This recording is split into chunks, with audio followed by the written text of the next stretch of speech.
நாம் வேண்டுவது என்ன? ஐயா பிறப்பே வேணாம் ஐயா, உன் பாதத்தில் ஒரு இடம் கொடுத்துட்டு தயவு செஞ்சு போதும் அப்படின்னு மன்றாடி செய்த கர்மத்தையெல்லாம் கழித்து போய் அவரோட பாதத்தில் ஓய்வெடுக்கலான்ட்டு இருக்கும்போது இந்த ஆத்மாவை திருப்பி இந்த பூமிக்காக அனுப்பியிருக்காரே, யாருக்காக அனுப்பிச்சார்? முதல்ல எதற்காக அனுப்பினார் அப்படிங்கிறத விட யாருக்காக அனுப்பிச்சார் அப்படின்னே தெரியாமல் புலம்ப வேண்டியதாக இருக்குது.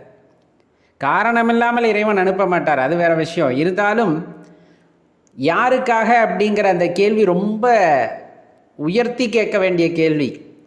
ஏதேனும் ஒரு ஆத்மா நம்மை வருந்தி அழைத்திருக்கும், இப்படி ஒரு பிள்ளை கிடைக்காதா அப்படின்ட்டு. அதற்காக இறைவன் போ, நம்மளுக்கு உண்மையாலுமே அந்த ஓய்வு வேண்டும் அப்படின்னு நினச்சிருந்தாலும் கூட போ, உன்னை அழைக்கிறார்கள் அப்படின்ட்டு ஒரு தாயின் கர்ப்பத்திலே நம்மை கொண்டாந்து விட்டுட்டார். யாருக்காகவோ அனுப்பிச்சிருக்கார். ஆனால் அதில் ஒரு அர்த்தத்தை வைத்து எதற்காக